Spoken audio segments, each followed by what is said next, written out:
So let me just say, first of all, excuse me, that I'm scrolling through YouTube because I was waiting on you to get ready, and came across the YouTube movies section where basically you rent a movie, and that's still just the oddest thing to me.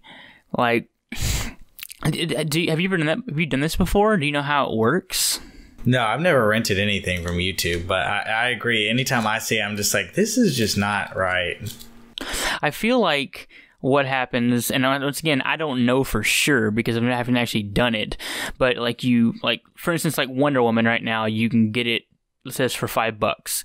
So in my mind, that's like you pay them $5 and you watch it one time and that's it. Or is it like a timed thing, like you have 12 hours with it or whatever? Well, with Amazon, whenever you rent something from them, you usually have a set amount of time to be able to watch the film.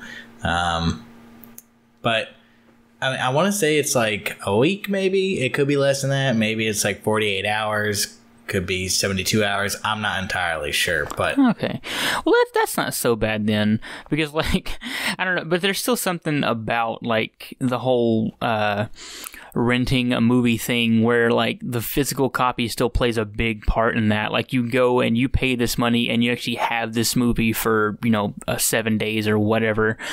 But the whole digital thing just removes that, and it's a whole different experience, which I just can't get my head around.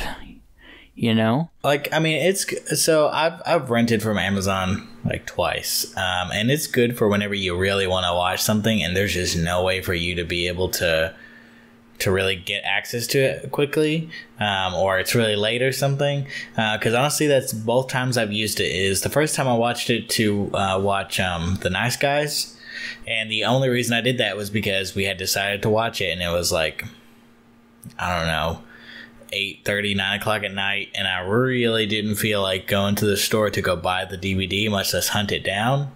And so, but if it was like 4 or 5 in the afternoon, I totally would have went and bought it. Even if I had gone to like Game Exchange or something to go purchase it, that would have been fine. And then the other one was Cujo, because we were going to watch that. And I was like, I'm going to have such a hard time finding this on DVD, so I'm not going to try that shit. So I just went ahead and rented it. And yeah, I could have borrowed it from the internet. But I just don't.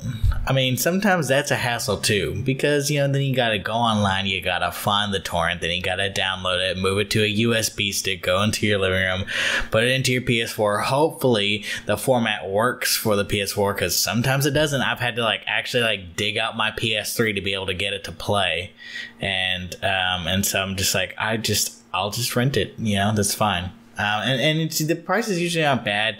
Like Cujo was like $3.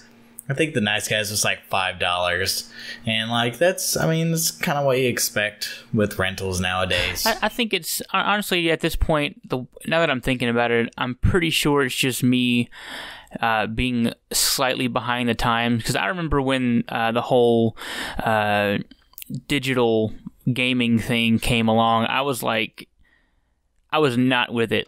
I was all about my physical copies. I had to have physical copies, and I still very much value physical. If I can get a physical copy, I'll do it. But I'm not messed up about having a digital copy of something if it was super cheap, or I couldn't get it somewhere else. Like you said, I didn't want to go hunting it down physically when it's digital right here. I know it's gonna be super hard to find, so I just go ahead and download it. Right. And another thing is that I'm pretty sure YouTube would not have rentals available on their website if they weren't owned by Google. Because I'm pretty sure that if you buy stuff through YouTube, it probably just takes you through the Google Play backside, and that's where it's pulling all its data from. It's just another access point for them. They figure, hey, if you're going to be on a computer, you're probably going to be watching YouTube videos, so might as well put some movie stuff up there, because if you're on a computer, you're not just going to go onto the Play Store. People just don't really do that. So it kind of kind of makes sense as why they would do it. Plus, they don't have to launch their own like movie rental specific streaming website just for Google Play Movies, you know? Yeah. So most definitely, yeah. I really think it's just me being behind on the times slightly. So I just don't understand the value of renting a movie digitally. Yeah. When there are so many other ways to, especially the brand new movies. Like, if I wanted to see it again, odds are I want to see it more than one time, so I might as well just go out and buy a physical copy, because that's what I enjoy having more. Oh yeah, for sure. Like, you know, if that's what my rule is usually with buying a film, is that I'm not gonna purchase it unless I know I'm gonna want to watch it multiple times. Even if I know that I may not watch it once a year, maybe I'll watch it once every like couple of years. But even then, like that's enough for me.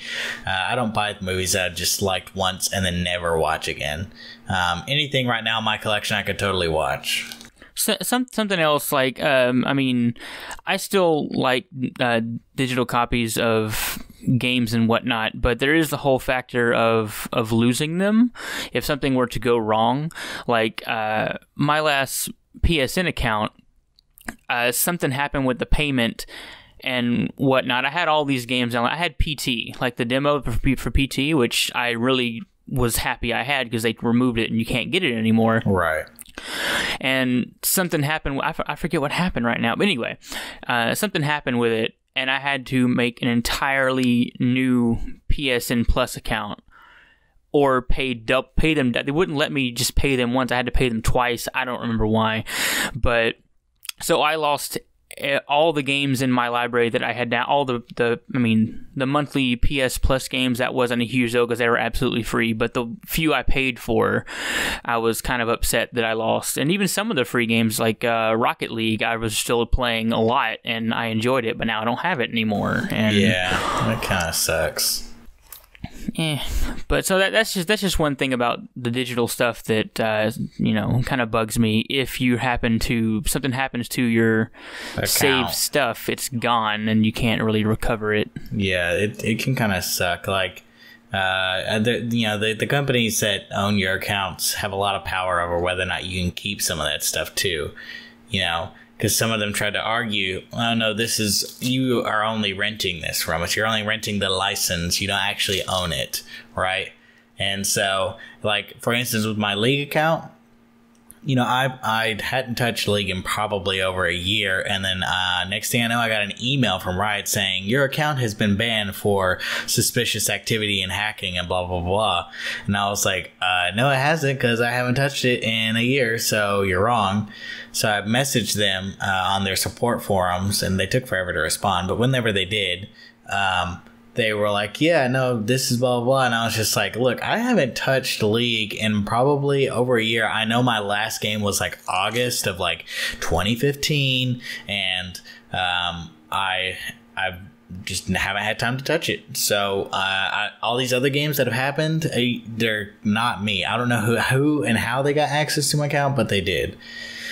So they were just like, okay, well, we'll recover it for you, blah, blah, blah. Just don't let it happen again. Change your password, blah, blah. Like, yeah. Don't let it happen again. Yeah, right.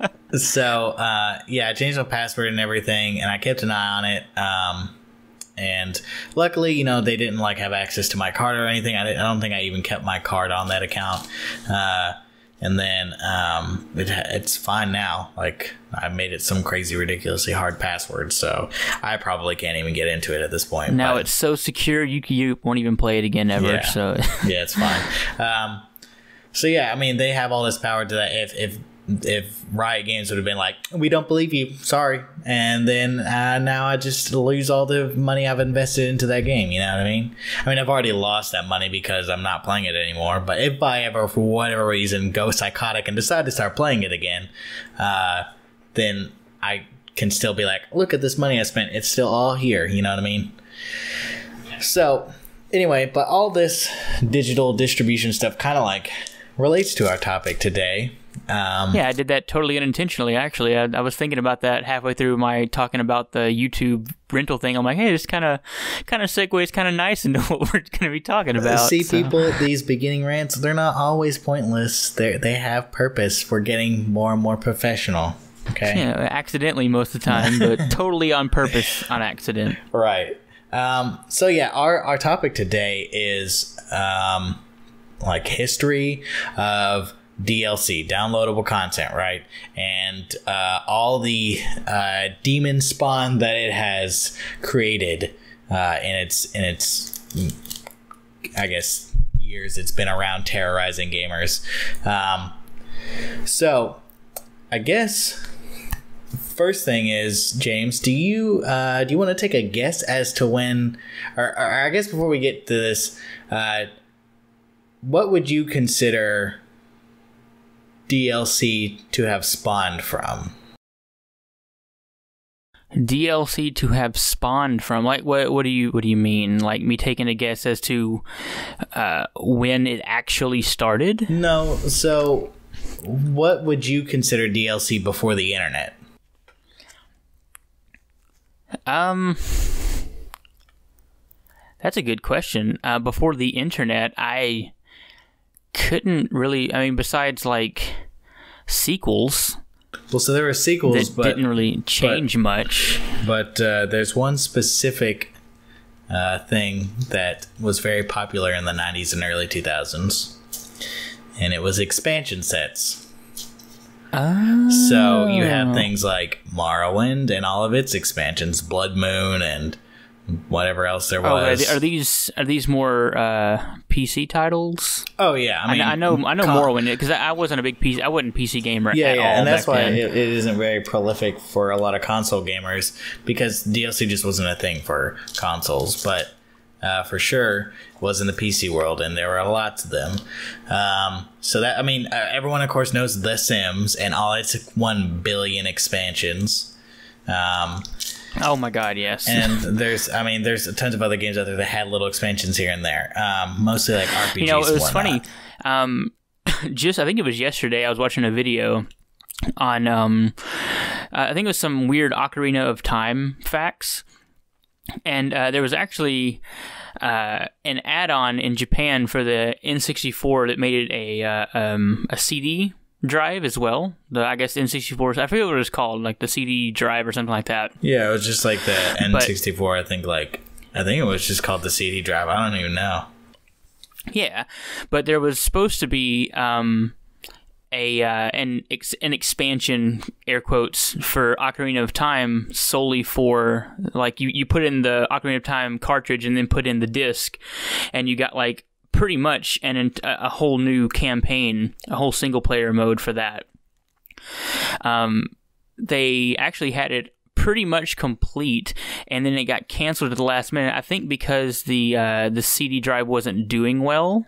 Yeah, it was just called the the 64DD is what it was called. The 64DD. Yeah, and they pretty much canceled it, though they did use a lot of the concepts in future Zelda titles. So I mean, it's still in there. Yeah, I think. But, so that was really that early like DLC. Kind of what spawned like the Master Trials whenever they re-release stuff on something very similar. I don't think it's exactly the same thing, but yeah, very similar. Right.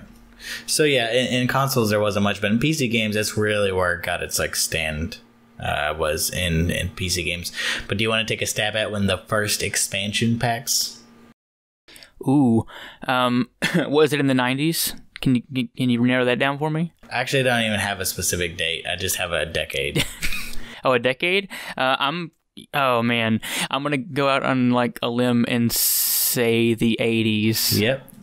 It was? Yeah, it actually, the first expansion pack actually came out in the early 1980s for the Commodore 64 for a game called Dungeon Quest. And the expansion was Upper Reaches of Apshai. Nice. So, that's awesome. Yeah, and it worked. It was kind of a weird, I think, way, at least from the short little video I'd watched. Like, you know, most expansion packs, you like put them in your computer and then it like downloads it, and then you open up your main game and then you have the new content, right? Whereas this was, you literally put in the second disc and it would just look and read for the original data from on your hard drive, and then it would just import data from that into the new game. Is it kind of like multiple disc games in the PS1? Kinda, yeah. I mean, because I know that's how it worked for, like, because I played Final Fantasy VIII, And whenever I got to the, I try to put in like the third disc, and it'll say, it's missing save data from the second disc. Yeah. Right. So something at the very end of the, second disc would, signal it to okay the third disc, that kind of thing. Right. Yeah. All it would do is probably just have a special data block put into the memory card that would basically signal where it was in the game. So at the end of every disc, it would probably have a save function, and then right after that, it would overwrite that one special block and just say, hey, this is now all ready for disc 3, and then disc 3 looks for that okay. Right, yeah. Right. So expansions, they started off quite early. They weren't super common in the 80s, just because computers back then, of course, were very basic, and computer gaming wasn't huge. But of course, in the late 80s and especially the early 90s, PC gaming really kind of started to take off, and that's whenever expansion packs really took hold, and people started to run with them. But of course, this is where a lot of people get really salty about DLC. Is that expansion packs were these precursors, and so expansion packs, whenever you got an expansion pack, you expected more story, way more content, way more items, way more enemies, way more things to do. You expected basically to buy another half game, right? And that's how I always remembered it. I mean, whenever I had Morrowind, I had all the expansions, and literally the expansions were whole new parts of the game. They weren't just little cosmetic add-ons. Oh yeah, you expected a whole new way to play, a whole new story, basically.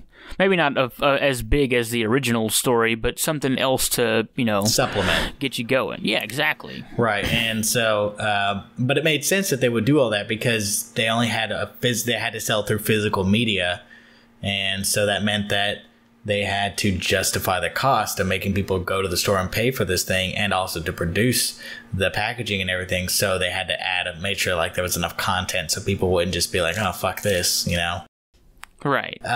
So there was, in terms of the first really big pivotal expansion pack that came out that really set the tone for hey, expansions are good things, was to a small title. I don't know if you've heard of it, but it's called Warcraft 2, and the expansion was the game was Tides of Darkness, but the expansion was Beyond the Dark Portal. And wait, is this the same as World of Warcraft, or is this something completely different? No, Warcraft 2. The Warcraft series is a precursor to World of Warcraft.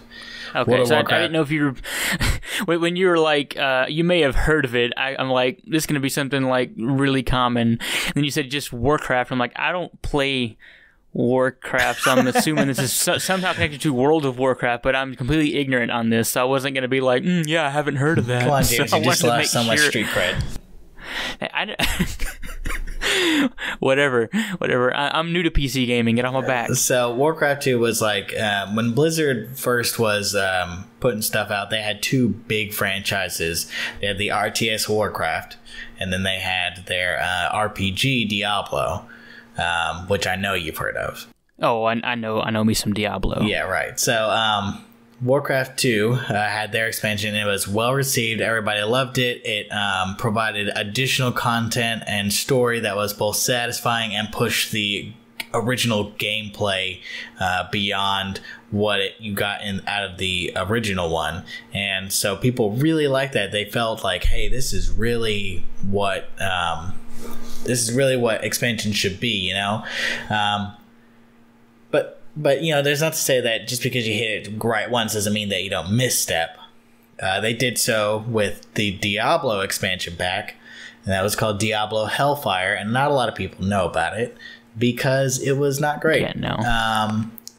Blizzard actually had a third party develop the expansion pack, and then had someone else publish it. And basically all it did was so with Diablo, the popular things with the players was the multiplayer aspect. They really liked that a lot. But then you had this game, which just expounded only on the single player campaign, and it had a good story, but it didn't expound upon the things that made the game fun. And so people didn't like that all that much. Right. Yeah. So, yeah. So they had their missteps and everything, but it still wasn't enough for game companies not to look at this and go, oh, maybe we should not do this whole expansion pack thing. Needless to say, many companies followed at this point, right? Right.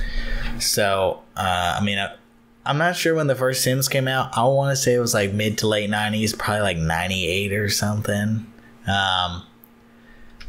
Could have been 2000. Let's just see. I'm not entirely sure. You keep talking, I'll look. But yeah, there were plenty of people who are also jumping on this bandwagon. It makes sense. Like, this is a way for you to make more money on a game after you've released it, because you don't have to put like a full development cycle into the expansion. You only have to do enough to develop basically 1 or 2 storylines, and then create a bunch of more like content in terms of just like items and everything, and that can be pretty easy to do. You can basically dedicate a quarter of your team or half of your team to do that. It says the first Sims game was released in February 2000. Okay. Yeah, I thought it could have been 2000. But needless to say, I thought it was later than that, or earlier, whatever, like in the 90s. I don't know. Like I said, I'm completely out of touch with PC gaming. So yeah, I just remember playing it when I was really young, but I couldn't remember how young I was when I really first started playing it. But yeah, so after that, there was a small company that I'm not sure if they're around anymore, but their name is what is it, Valve? Yeah, Valve. Valve? I heard that they used to make video games. I'm not sure anymore.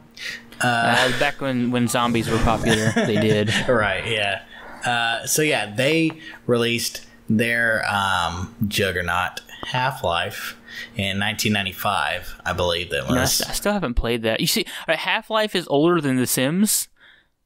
See, for some reason, I don't know. That's all out of whack for me. Now, yeah, I haven't played the original Half-Life. I mean, I was 3 whenever the original Half-Life came out. So it's crazy to think about. Yeah, I mean, by the time I got old enough to really be interested in PC gaming, that game was already probably like 10 years old. It was released in 98. Oh, 98. Still, that is... I just swore Sims was like around way earlier than Half-Life. Right, yeah. I don't know.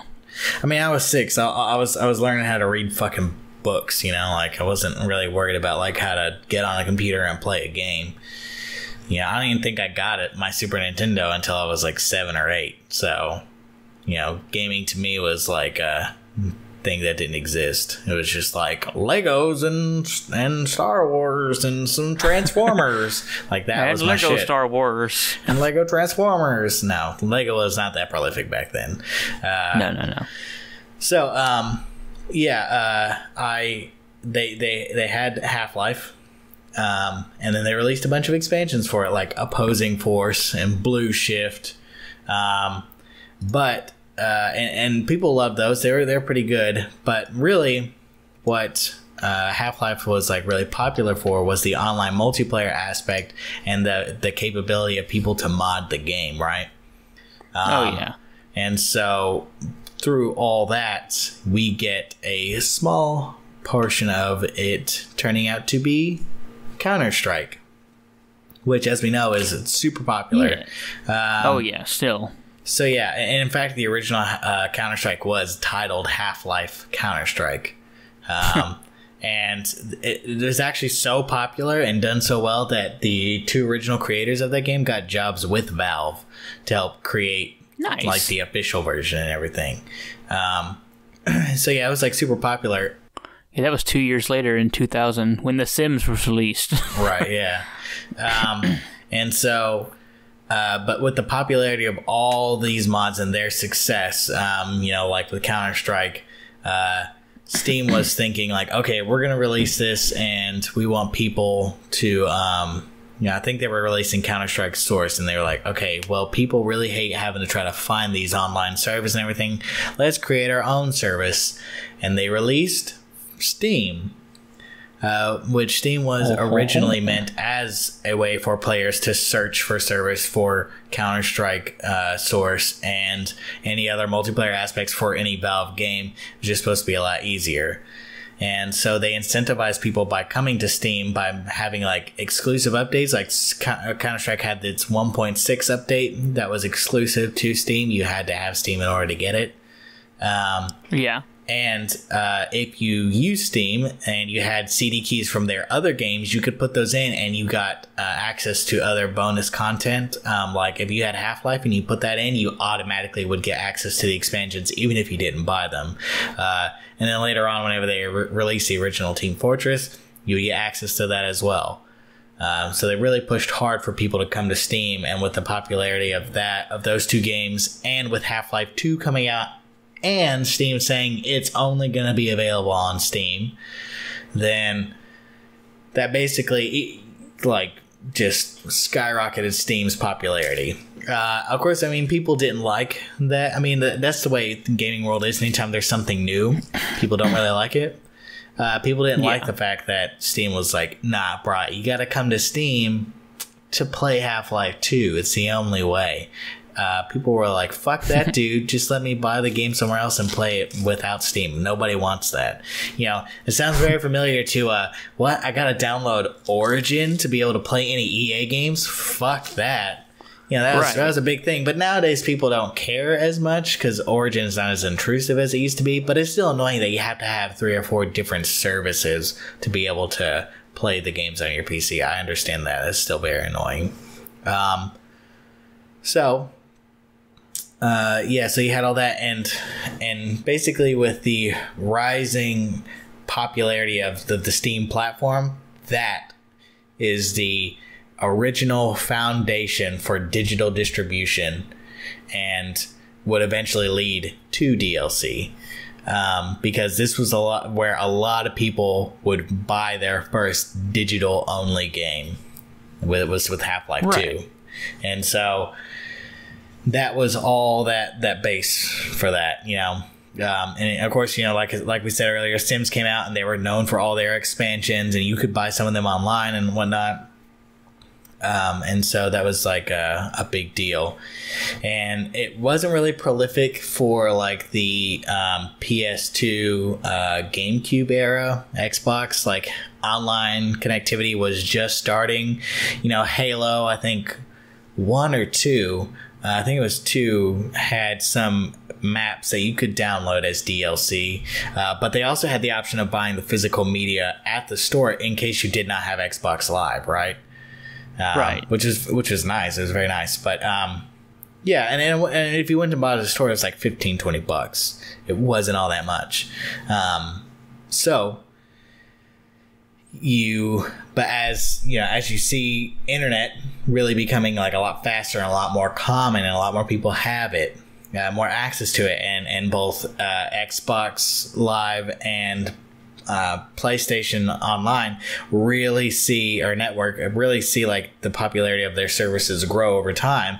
They think, okay, cool, now we can start doing stuff with this. So they start doing little updates here and there and whatnot, and then you have some game companies come in and basically say, well, we need to be able to use this service to our advantage. So what do? They have DLC, and I'm not sure if Bethesda was the first one to do it. But they were, I think, one of the ones who really pushed DLC a lot. And so they were trying to, in the early days, they were trying to differentiate DLC and expansions. They were trying to say DLC is just small cosmetic items that you can buy for very cheap that don't do a lot. Whereas expansions are supposed to be full-blown stories and a lot more content in one package. And so from this philosophy is where we get the infamous horse armor pack from Bethesda. Oh my god. Where it was just a couple of bucks, and all it did was just make your horse look pretty. That was it. And people were kind of like, oh, what the fuck? This is stupid. It didn't really do anything extra. It was just... Yeah, people were kind of pissed. Skin. But, yeah, I mean, considering that, Bethesda still makes really great expansions, especially for Oblivion, they made really great expansions. Like the Isles of Madness was super good. you really can't fault them for that. They were trying to stay with that specific philosophy, and it would have worked out. But then, of course, people stopped doing the expansion thing and now just turned everything into DLC. Yeah. So then shortly thereafter, we get EA with their Origin bullshit. And they start their whole season pass thing. And this is where people really start getting iffy about DLC and really start getting pissed at game companies, because they had concerns about, basically, you would buy a season pass for a game when it came out on the promise that this content would come out, and it's not made yet, it doesn't have release dates, nothing, but you just buy it in the hopes that anything that gets released as DLC for it, you get. But the thing about it that sucked that people didn't like is you buy $60 game and then you have to buy a $60 season pass, you know? And so people are like... Yeah, just on promises that things will happen in the future. It's... Right, and there's no guarantee about what is being released. I mean, they could have literally just done a full year of just, it's just cosmetic updates that you get for free because you bought this thing. But no actual story or item changes or nothing. It's just all cosmetic. Like, you could have been royally fucked. You could have paid a full game price for basically mods, right? And so people were worried about games being released as a watered down version and then getting charged twice for content that should have already been included in the game. And in fact, when all this was first happening, I remember people avidly talking about that. You know, I even had concerns myself, just like, you know, what if they decide, all these side quests, we're going to charge you for that. We're going to charge you $30 for access to the side quest. I remember quite a few. I mean, even games today, game companies are doing that, to where they'll release the game on the release date, even if it isn't totally finished, just because they know they can fix it in an update, even if it's not downloadable content. Technically, it's still a big problem. Oh yeah, it's almost expected for like games nowadays to have a day one patch. Yeah, which is, I mean, I don't think the day one patch is that big of a deal, because they're fixing it on day one. You don't have to wait for the game to be complete, you know. I'm talking about like fixing a game like a month down the road. Like, hey, what happened to this? Why isn't this in the game? Oh yeah, it's coming. Hang on, we've got an update coming. You know, it's just it's something that wasn't possible back in before internet. You know, so I mean, which is why I think games were. It had a different sort of attitude towards games as a gamer.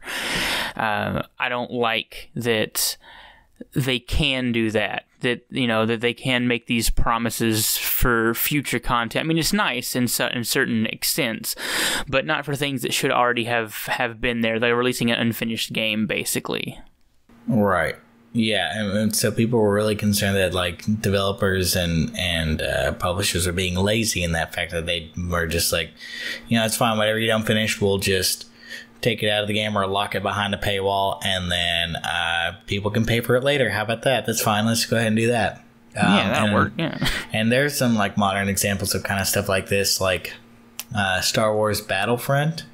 You know, people were kind of disappointed with like the lack of like content originally in the game, and it didn't have a single player campaign, and then you had to pay for this. I remember playing that. Yeah. And you had to pay for the season pass, and you know, you're like, okay, and you chucked out a lot of money for the season pass, and then next thing you know, halfway through the season, they announced the sequel, you know. And so you're just like, I spent like, they're not even, how do I even know they're even going to finish the content for this season? Yeah, because I mean, season pass are basically that they let you play that game online, right? Is that what I'm getting from that? No, Is that what's going on? No. The season pass, if you buy the season pass, any DLC that's released for it, you get the DLC, yeah. So instead of, it could potentially save you money if they release like, you know, 5 $20 DLC packs. Yeah, that's $100. But if you buy the $60 season pass, then you save $40. But there's no telling if they will actually release $60+ worth of content. Right. I mean, and if these expansions or DLCs are good enough, it's not like they're not going to release them on their own thing at the discounted price later anyway. I mean, they do it all the time. Oh, yeah, for sure. I mean, I actually have some examples of stuff like that. So there was that Street Fighter V. I think, if I remember correctly, there were a lot of like fighters that were basically people found were already in the game files. They were just locked behind a paywall. You had to pay for the DLC to unlock them. And then Dragon Age Origins, man, this one. Oh, I don't think I really ever played the Dragon Age Origins.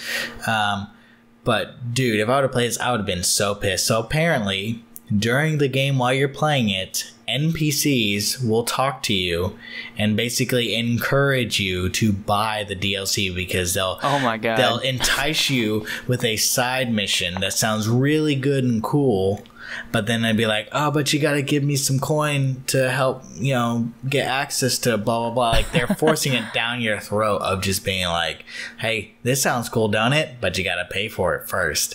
Like, what the fuck? Wow. Yeah, so I'd like throw my controller and just been like, no, fuck this. Okay, take the game out, crack it in half. I don't need none of that shit in my life. Like, I could see if, like, they're like, it's like they have DLC for like a whole new campaign in like a different part of the land, and you can't get there because ships don't go there or some shit, and people will talk about this other land, but they won't be like, you know, if you want to go there, we can, you know, I can get you across the, you know, the ocean to get you, you know, that kind of thing. If they just shove it down your throat like that, that would make me so angry. Like, let me just play the game I have. Let me decide if I want to pay you more for this, you know? Right. You know, it would have been fine if, like, oh, they're planning for this update, right? But they don't have any of it done. And then, so as you're playing the game, you hear people talking about, like, let's say this other land. And eventually you get to like a port, like you said. And instead of the whole thing of like, well, if you only pay me money, I could get you across. It's more of a, there's a war going on right now, so we're not allowed to take any civilians, or where ships aren't going there right now, right? Right, and then they release the DLC, you get it, and it's a story thing where it says, you know, like, oh, well, now the war has come to this land. It actually affects your main game, and then you get access to the bonus part, right? Because now it's like, oh, now that it's war, we can take soldiers across and everything else, right? So that's a better way to handle it, not just going like, oh, you see that over there? Look at all the fun you could be having. Isn't it beautiful? Pay me $50. You know, like, no, nobody wants that.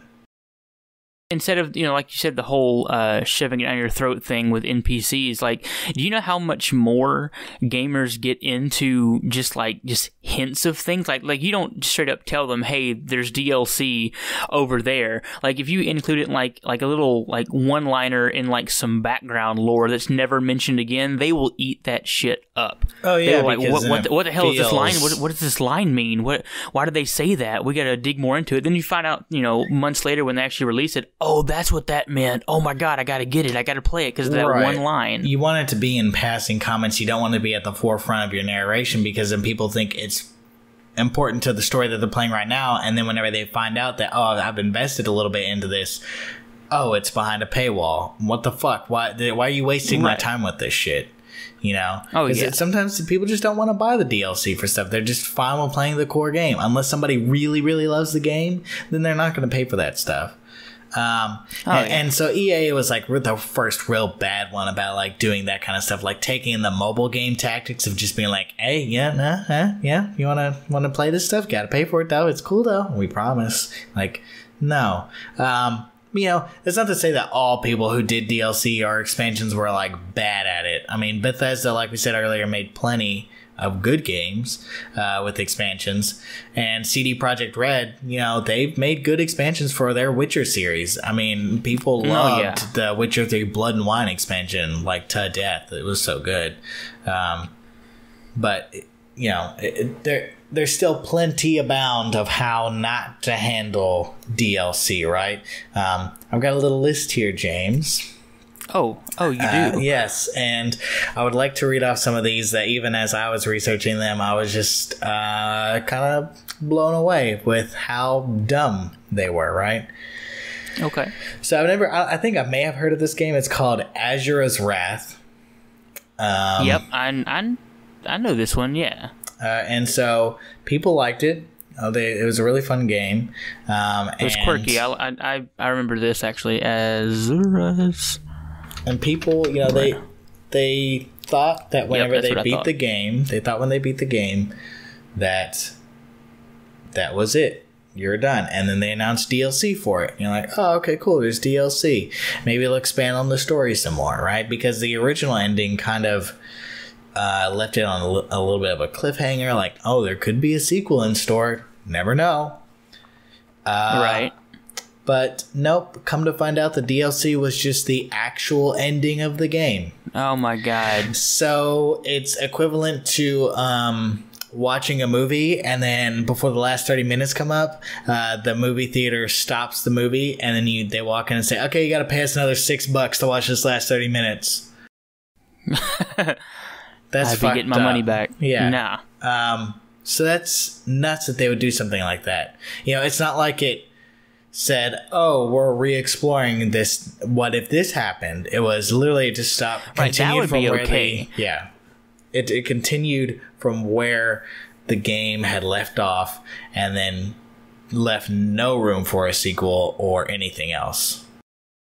Like, if there was like a part in the story where there should have been like a serious choice that you wanted to make, like either turn good or evil, but then the game didn't give you that choice, they just went to the good side. You're like, well, what the hell? What if I wanted to choose evil? Then maybe they'd release DLC later that, split off towards the evil side and let you know what would happen at that point.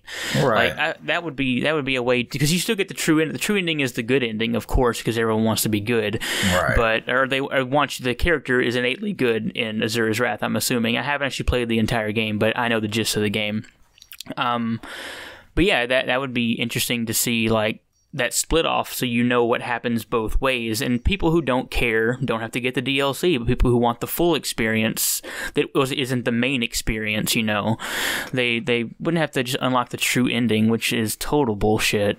Yeah, I was blown away with that. I could not believe that. I did not know that. I didn't know that at all. Some of these aren't like that bad, but some of them are pretty crazy, and some of them are insulting. So there's Tiger Woods 13. Oh, what kind of tomfoolery could this have done? So, of course, if you're really into golf and you like playing golf sims like Tiger Woods, then you're probably going to want to play on real world courses, right? Like, just like if you play Madden, your thing is you want to play in the stadium of your team, and you want to play like with your team's players, right? So that's what you play for. Same thing with like a racing game. You want to, if it's like a legit racing sim, you want to race on like world-renowned racetracks and shit, right? Like that's. I just realized that you said courses. I thought you said when you played Tiger Woods, you want to play on real horses. And I was really confused. I was like, I'm gonna let you finish so I can understand what you're talking about. Everyone knows. That's polo, James. Like, oh, yeah. Well, I was thinking that. I'm like, I don't watch much golf, but I don't think horses are involved. But now I realize you said courses, and yes, I'm on the same page as you now. Maybe it's good that you clarified. Maybe I misspoke. I don't think I did, but it may have sounded like horses, and then our audience would have been really confused. So Tiger Woods, if you want, they have the standard courses you can play out, but then there's like legendary courses, and to get access to those, you have to do a lot of in-game actions to get money to be able to pay to get these courses, but you only unlock one round at a time. So that means you can only play 18 holes, and then you're done. Then you can't play that course anymore until you save up more money and buy another round. What? Now, yes, you can pay in the game to unlock the full course to play on it an unlimited amount of times, but not only do you have to pay an exorbitant amount of money, but you also have to complete a bunch of challenges in the game that are really fucking difficult to do. Like, only like master players are going to be able to do this, right? So that creates longevity in the game. If you're really into it, okay, I get it. But here's where basically they just took their DLC dick and slapped some people in the face with it, which is that while all this is going on, the game constantly reminds you of, hey, did you know you could just pay $5 and get it right now? You don't even have to do any of the challenges. Oh my god! You don't have to grind for nothing. $5, it's yours forever. Just what is this? An Android game? Yeah, right. And just hey, hey, I heard you want some of that good shit. Them legendary courses. Well, for just $5 I can hook you up real good. Like nobody. I heard you want some of that good green. Right, yeah. That golf course green. You know what I'm saying? Not drugs. I ain't no drug dealer. Yeah, this is kid friendly. What the fuck's wrong with you, man? Ready to eat for everyone. Yeah, but that's nuts to me that they would do that. Like, that is literally like mobile gaming microtransaction bullshit right there. Because let me tell you how many games I download on my phone, and I'm like, this is a really cool concept, it's really fun, and then immediately, like within like 5 minutes after the tutorial, they're just like, oh, you're gonna have to wait an hour for this shit to go through, right? You could pay $2. You ran out of lives, and with $2 you could boom get it done right now. Boom. Yeah. Boom. What? But no. I have done that. Like, I've done that with like one game. Like, there was one game I was playing on mobile that I needed like some extra gems or some shit, and I actually paid for it, and I just felt dirty afterwards. Like, why did I do that? I mean, don't get me wrong, I have that Google Rewards thing where you do surveys and get free Google money, so I mean, technically that was free, right? But still, I still felt like I just wasted that money on, like, I could have found an app that I really liked and paid for to unlock the full thing instead of just paying for gems on this one. Oh yeah. It just was, even if it was free, it just wasn't worth it to me. Yeah, no, for sure. I mean, I don't think I've ever. No, you're right. There was one game that I was just like, I just really want to buy this one thing, and I did. I gave into it, but like you said afterwards, I was just like, that was stupid. But I've noticed there are a lot of mobile games that they give you all this stuff that you have to pay for at the beginning, but they purposely make their tutorials in a way that you have to spend that before you can get out of the tutorial, which is bullshit. But anyway, so yeah, Tiger Woods 13 can go fuck itself. And then I never played this game, but I heard pretty good things about it. But it's called Saboteur, right? The Saboteur. Oh, I think I know that one. Yeah, I think you're like an Irish immigrant or something, and you're basically trying to kill, I think, like Germans, Nazi spies or some shit. That's not it. But it sounds really cool, right? Yeah. And so the game itself is fine. There's nothing really wrong with it. But this is an example of like how ludicrous some developers can get. I remember this cover. Okay, yeah, I'm with you now. But yeah, this is an example of like the silliness, right? This is less infuriating, more just like, what the fuck, but also kind of funny. So at one point in the game, you have to walk through a burlesque house, right? So basically, women scantily clad, entertaining men and dancing and stripping and stuff, right? And as you walk through there, they have pasties over their nipples. Well, for just $3... you can take them pasties off. DLC boobies. No. Oh my god. Yeah, I'm not kidding, dude. You could pay $3 to basically add nudity to the game. That's. In fact, I'm grabbing the bridge of my nose right now. It's involuntary. I can't help it. Just magnetic. Yeah. It hurts me. Yeah. So that's like. It's crazy. I mean, my note says DLC boobies, yo.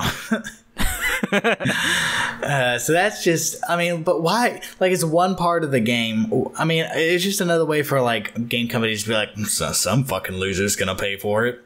Might as well make it. It's crazy. So, yeah, there was that. And then there's this game called Sonic Adventure DX. A lot of people remember this game. What? How did that screw people over? Yeah, I had no idea. So, there was Sonic Adventure, which came out on the Dreamcast, right?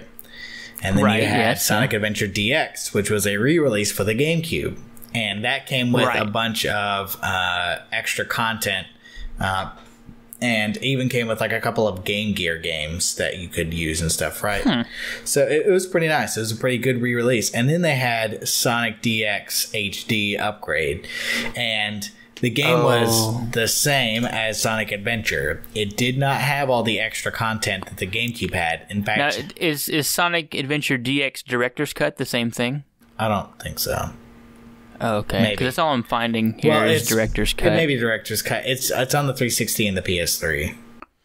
Oh no, I'm looking for this is on the GameCube. I'm seeing. No, yeah, the Director's Cut is the re-release. That's the one that has all the extra content. So they re-released it again for the 360 and PS3. But in order to get the same content that was in the GameCube release, you had to pay extra money. Oh my god! So you were already paying for a game that you probably played before, full price, and you had to pay extra for that. And on top of that, you didn't even get the Game Gear games that came with the GameCube one as an extra bonus.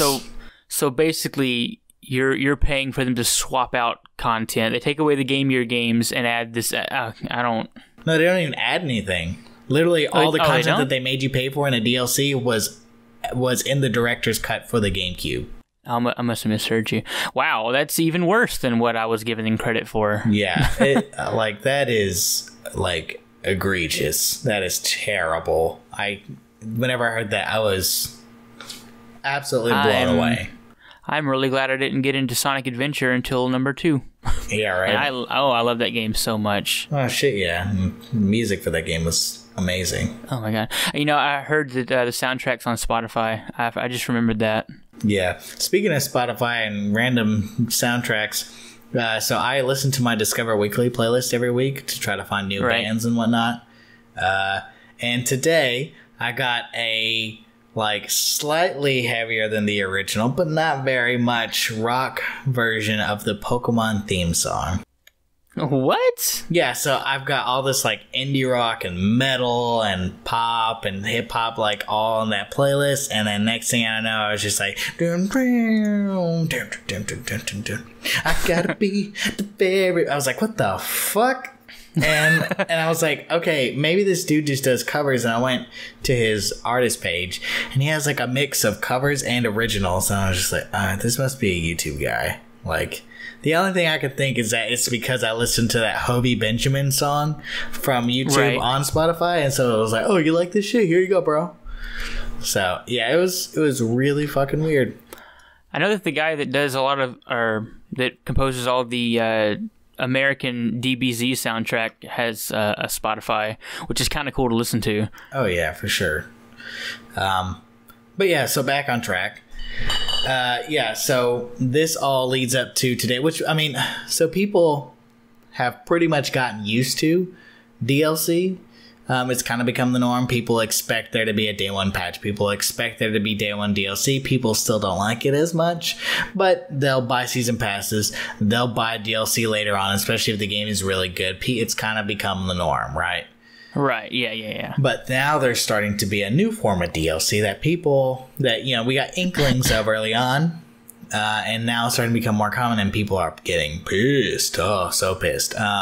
And those are microtransactions and loot boxes. Oh my god. Just mentioning that, it irks me. It's the same thing I was talking about earlier about that one app that I bought more gems for. I don't understand. I don't understand how it made its way and it's acceptable in bigger titles on consoles and PC. Right.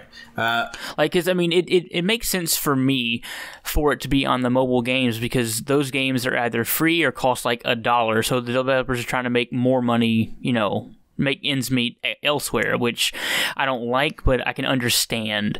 But these are $60 games that are being released with microtransactions in them and loot boxes. It's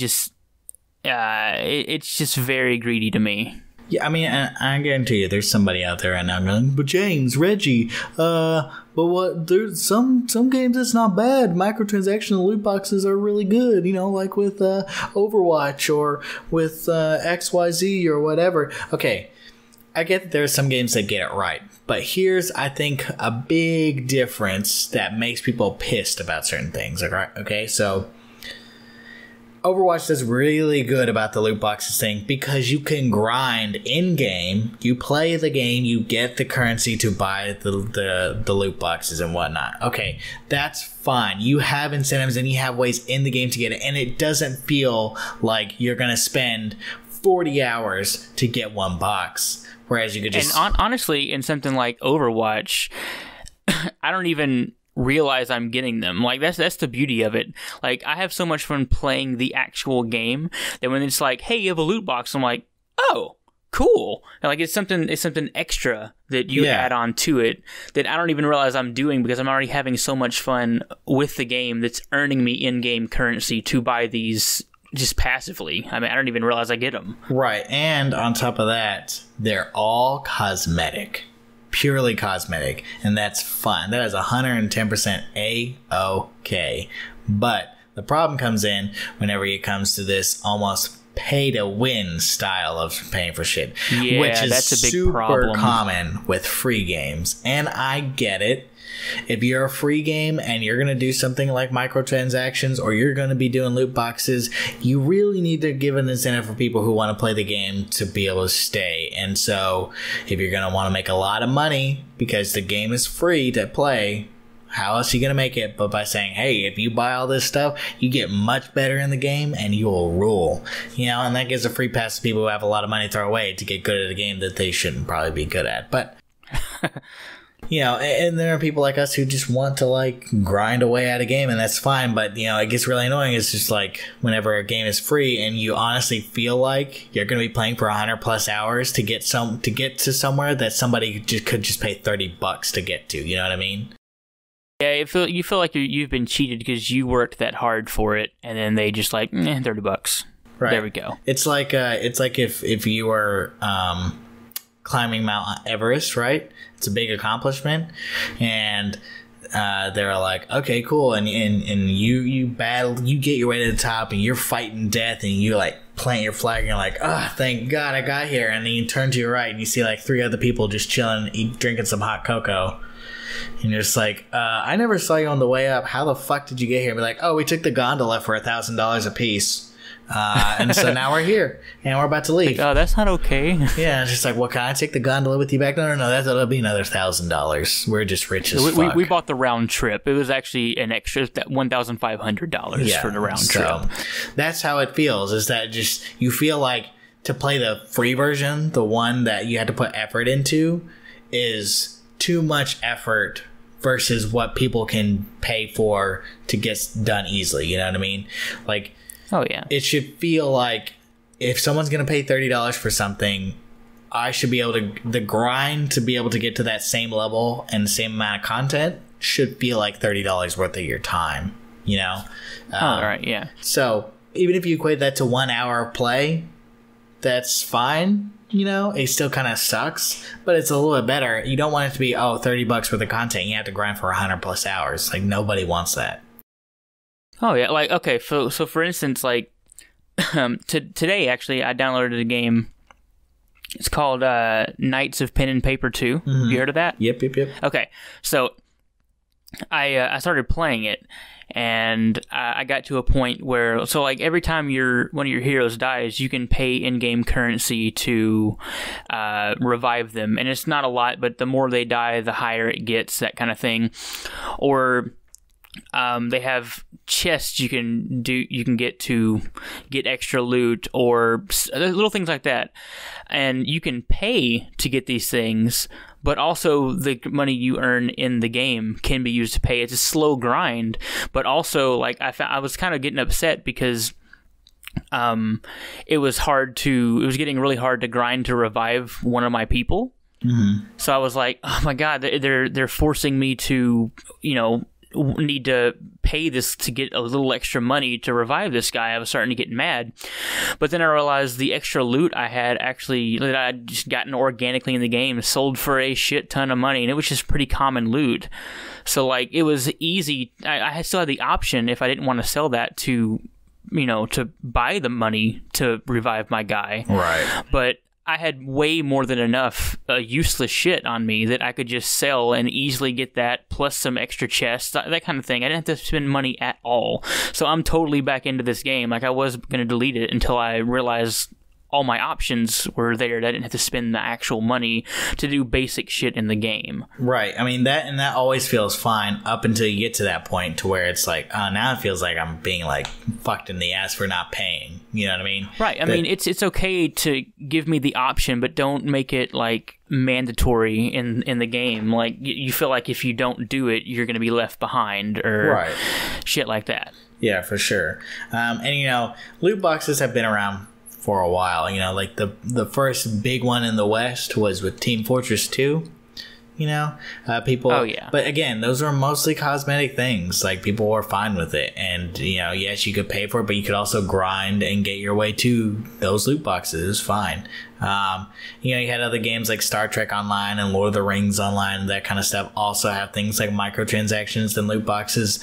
But for the most part, people were fine with them because they felt balanced. It felt balanced for if you decided not to go with them. But the problem is that there have been several games today that have kind of skirted that line and sometimes even crossed it, and gone into like territory of just saying fuck you for not paying more money for this game, right? And those are like apparently Star Wars Battlefront 2. In the beta, people have been complaining wildly about how it feels very, very much so pay to win. The loot boxes actually do affect your abilities in the game, and people don't like that because you can, loot boxes help you unlock that stuff, but you can just pay for it. And so, it's unfair for somebody that really loves the game and is passionate about it, but can't afford to spend that extra money, that gets fucked in the ass by some dude who bought the game 2 days ago and just paid another $50 to get a ton of loot boxes and now has like a bunch of upgrades. It's not fair in the slightest. And I think Shadow of War is kind of skirting that line too, where they're totally pay to win, and that's not okay. Because from what I've heard, is that basically the developers are like, you don't have to use loot boxes, like you can play the game without them. Okay, that's fine. We even tested the game without them. Okay, but from what I've heard is that supposedly there is a true ending. That can only be gotten if you have like literally the best allies in the game, and it's very difficult to be able to get those allies through organic play. But if you just buy these loot boxes, you'll get them a lot quicker, and then you can get the true ending of the game. And that is where companies fuck up, is trying to force shit like that. It's like, they should make it to where, the loot boxes give you like overkill abilities, right? So like, okay, you can mind warp 3 orcs at a time, but if you buy this like loot box, there's a chance that you could get an ability, even if it's temporary, that you could do up to 4 orcs at a time or something. Like small little things like that, or even just cosmetics, or you get stat boosts and stuff like that. Something that like makes it still feel like, okay, if I want to spend money on these, I could, but they're not going to really affect my game, right? But then there are also now starting to be games where they are adding in microtransactions and loot boxes, and they feel very unnecessary, and people are very pissed about it because it makes total sense. It's just like, why the fuck would you have that system in this game? That makes absolutely no goddamn sense. And two of the big ones right now are NBA 2K18. They have a lot of microtransactions in there and stuff, and it just feels like, why is this in here? Just to charge people more money? Because I don't know what the microtransactions are for. I'm gonna guess that they're for things like clothes and shoes and accessories. I think they are, yeah. But honestly, like, whenever I play NBA 2K, like, I don't give a fuck about what my dude wears. At most, I may pick out his shoes. That's about it. And if I find a pair of shoes I really like and I have to pay for them, I'm gonna be like, fuck that, I'll just use these jank ass J's. I don't give a shit, Right. And because it's not really about what my player is wearing, it's about how my player plays. That's at least what I care about. Well, see, I think The NBA game looks the most like a mobile microtransaction store than I've seen anywhere else in a game so far. Like literally, you aren't directly you aren't buying loot boxes. You aren't buying the clothes directly or whatever that you're supposed to be getting with these. You're not buying it directly. You're literally paying real money for piles of in-game currency. So you're paying money for money to buy these things. Yeah, and I guarantee you they, like, because I'm going to tell you, League of Legends was bad about this. They probably perfectly price things that you can only buy these bits of cash in certain increments. And if you go to buy big items, you're going to just be short for something else. And you had to buy more of that pack of money. Yeah, and you'll be left with just a little bit after that, and it's a vicious cycle, is what it is. Oh yeah, for sure. Intentionally vicious. Another thing is, sports games in general have been like doing this. Like Madden has their little fucking system in there. Luckily, it's not really needed unless you're really into My Ultimate Team. If you're really into My Ultimate Team, oh, you're gonna have a bad time because they have this little system in there where they go, okay, so you have your little team, you draft them, you're really bad at first. As you play challenges, you can get better and better players, and you get like stuck to be able to buy packs and whatnot. Right? That all sounds fine. Sounds totally fine. Sounds great. Except for the fact that 99% of the packs in the store you can't buy with the currency that you get in the game, and the ones that you can buy are really expensive and honestly don't give you very good players. Oh, but you want the one that has all the legends in it? Oh, you're gonna have to pay money for the other type of currency, and then you can use that to buy the packs. Yeah, that's how that's gonna work. Oh, and you think, oh, I'll just grind the challenges and I'll just deal with it that way. That'll be fine. Well, I haven't played much of Madden 18, but Madden 16 was very bad about this, where if you play far enough into the challenges, the challenges escalate faster than what you can accrue in players. Oh, my God. So then they almost end up becoming impossible. And the only way to get good players is then to pay money for those that special currency that you can then go hopefully get a good pack of players. It's complete bullshit, and I hate that they do that. Now, the way I get around it is I still play those, and I grind and get money, and instead of paying for the packs, I literally will go to the auction store, and I'll just sort. I'll find whatever position I need, whatever player I need, and I'll sort by the buy now price instead of bidding on the shit, because, of course, you know, they want people who like stock up on their like in-game currency to like run out of it real quick. So their bidding system works where you go, okay, bidding's really low, this is a really great card, and as you bid, it gets down to the last 5 seconds, someone bids, oh, clock resets to 15 seconds. How about that? Okay, maybe it only happens just this once. Oh, no, somebody else. No, 15 seconds again.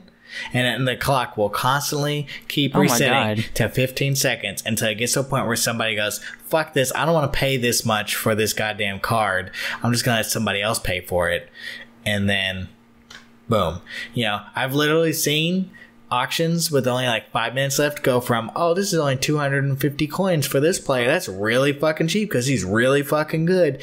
To go from that all the way up to like several thousand coins. Like within a span of 5 minutes, and just people are just constantly betting and are bidding money on it, and that's some dirty shit. Yeah, right because there. You think like because the timer is meant to be like a snooze you lose type deal. If it resets at 50, then that totally like negates the meaning of the timer. Like, I think it should be, if they're gonna reset it, I think it should be 5 seconds, because 15 seconds is way too long for somebody who hasn't really noticed to go, oh shit, let me rebid again. But 5 seconds is if you literally aren't paying attention for 5 seconds, then you lose it. Like, that's the way it should be. So, you know, I just do the buy now pricing, and I usually can get pretty good players for fairly cheap. And and it helps me to elevate my team to a certain point. I mean, with Madden 16, I got to a point where I started with like a 67 overall team. By the time I was done, I got like a 79 or an 80 overall team. But at that point, the challenges were getting a little too hard. I wasn't making as much money, so I wasn't able to upgrade as often. And of course, players that were better than 80 overall were getting more and more expensive. So I just eventually stopped playing. And so they push that shit really hard. But luckily, there's a whole lot more to the game that you can play. You can pretty much ignore my ultimate team. That's fine. But the thing that pisses me off is the thing that they took away, which in this franchise mode, it's still kind of there.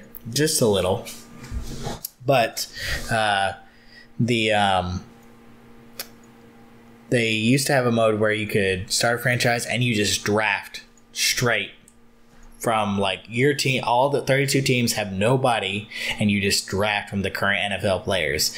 And that was always really fun because you could just pick up players that be like, oh, I want to be the Cowboys franchise owner, but I want to redraft. And so instead of going for like, I don't know, Dak Prescott as your current QB, you decide to go, I'm going to get Aaron Rodgers, or I'm going to get Tom Brady, or whatever, right?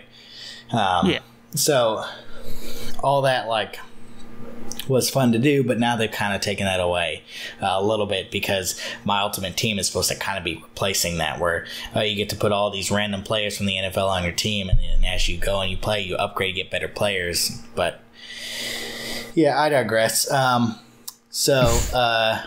It's about time. Yeah, but I will say another game that has microtransactions in it that seem unnecessary is Forza 7, because Forza has been a series that has never had anything like that, and then you get into 7 and suddenly there's microtransactions and loot boxes, and it's just like, oh, what the fuck?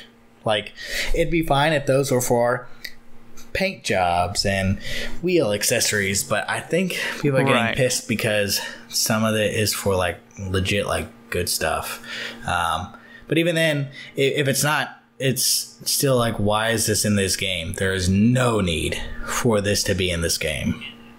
Something that bothers me about a lot of the loot boxes is that I really do feel like it is it's a form of gambling. And it's not advertised as such, so you get kids that play the game, and then they start getting into this gambling, start spending mom and dad's money, and there have been some like serious cases of this happening, and it's like in the thousands of dollars, and it's kind of scary. Yeah, there are actually a few countries that already like regulate this stuff. Like I know Japan and China and Korea, they're for sure like, you can't do this stuff without advertising it as gambling.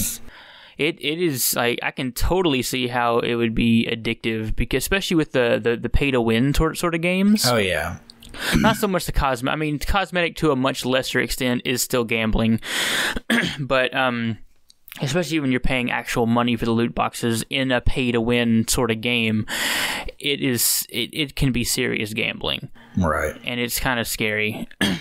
On top of the whole, I don't think it's a fair thing. It's kind of ridiculous to be able to just pay to win, basically. Yeah, I mean, that makes it feel like people who have skill are being like outclassed by people who just have money. And that's always such a big problem with like the U.S. economy and culture, that people hate that, and so to introducing it into the one thing that people use to get away from all that just is insulting. Oh, yeah. I mean, even in games where most of the loot boxes are strictly cosmetic, like Destiny 2, I mean, you are still paying real money for the loot boxes, am I wrong? For Destiny? Is that what's going on? Yeah, for Destiny 2?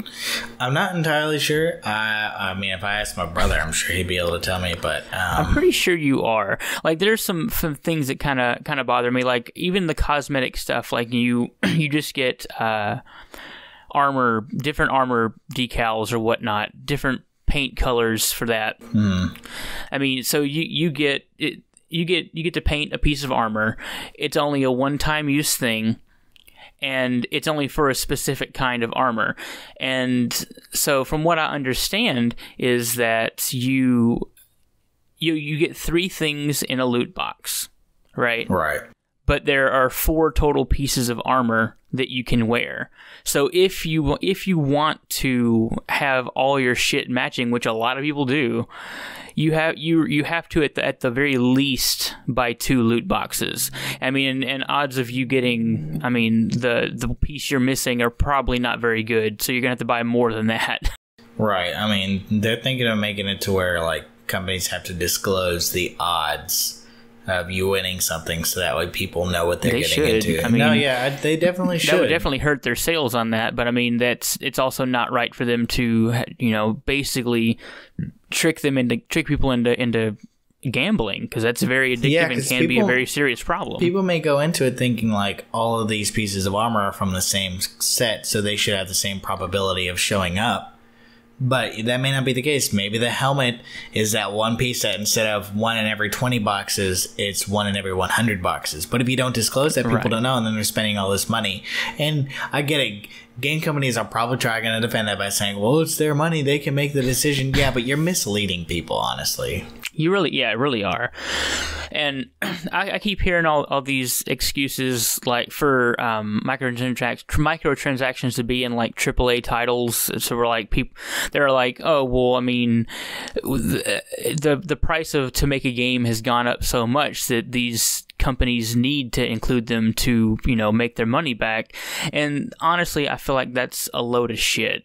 Like, the price of making games hasn't gone up that much. Oh, I don't know, dude. I feel like these companies can afford There's that. some games that cost like 10s and 20s and 30s and like millions, like tons of dollars to like make.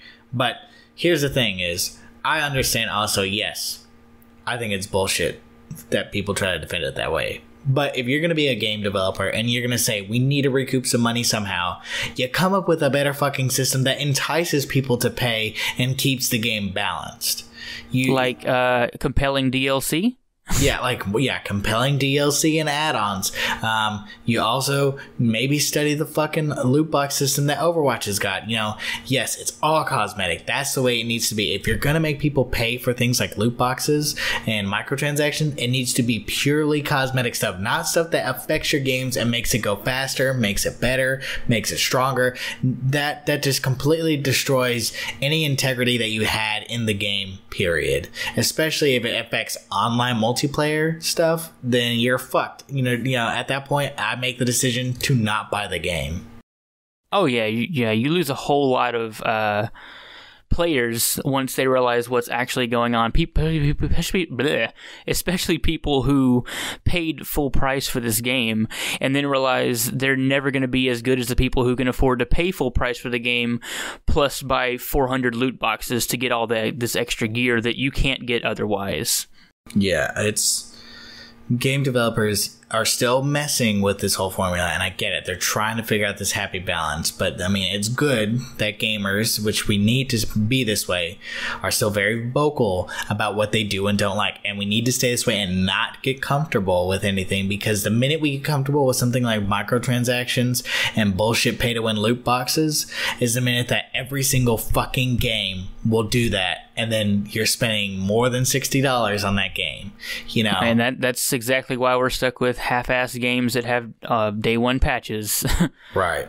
You know, if we send a message, then they will receive it loud and clear, and they won't do it anymore. You know, but that's your only solution. I mean, besides going and becoming a millionaire, billionaire, buying the company yourself and saying, we're not doing this shit anymore.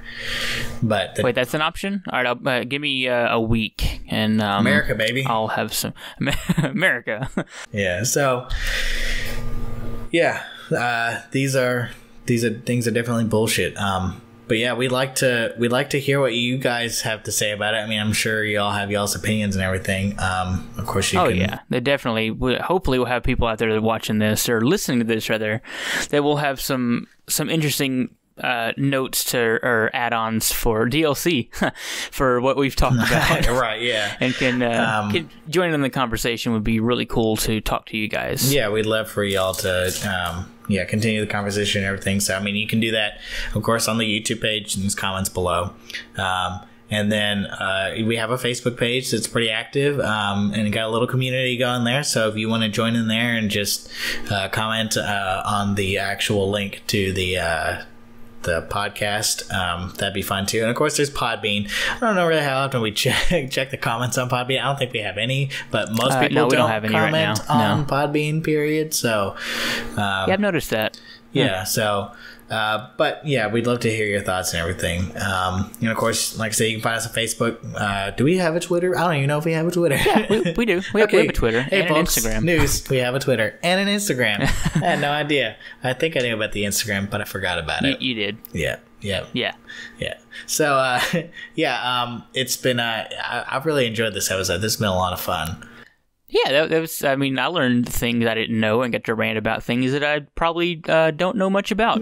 Yeah, right, but we're very passionate about those slightly informed opinions. Yeah, you know what I just realized? What? We didn't actually do an official intro this time. We just kind of started talking about the YouTube rental thing and then went right into the DLC stuff. Yeah. But that's okay. Oh yeah, no, it's fine. I mean, this is still a growing thing. This is only episode 15, so yeah, it's we're still figuring it out. If we're still doing this shit at a year end, I guess that's just the way the show is. So, but all right, guys. Well, thank you for joining us. It has been a blast, and we will see you in probably like 2 weeks for a full episode, because I think we're gonna we got minisode. Yeah, we got minisodes going on. And I think we'll probably stick to that schedule because it makes it a little bit easier. It kind of does. So, oh my god, it's a lot easier to edit a 30-minute show than it is an hour-plus show. God, let me tell you, I did my first full edit of episode. I think it was episode 14 was my first full edit of a hour-plus episode, and of course, I'm a perfectionist anyway, and so this is why I should probably only edit the 30-minute episodes, because it took me 3.5 days of meticulously coming through all the audio and pulling all the stuff out that I was just like, oh, that sounds terrible. Oh, no, that's a weird noise. Okay, get rid of that. Oh, someone swallowed. Okay, someone farted. Get rid of that. All that little stuff. So I'll leave all that in, to be honest. I just normalize the shit and add the intro and outro on it, and I'm good with it. I actually kind of like it when I'm listening to a podcast and I hear those little things because I feel like I'm actually in the room with them as they're recording. I don't know. It's a little more organic for me personally, but I really liked your edit. I like the work. I could tell you put in more work than I did. So yeah, get good, James. Get good. No. I like my edits. I do. No, it's just sometimes those noises get on my nerves. But it's just, I'm an audio person, so I don't know. Maybe it's just me. I don't know. But anyway, yeah, so we're going to kind of go to that schedule. But anyway, okay, we need to shut the fuck up and get out of here because it's getting long. But anyway, okay, so I'm Reggie. And I'm James. We'll see you next week. Bye, guys. See ya.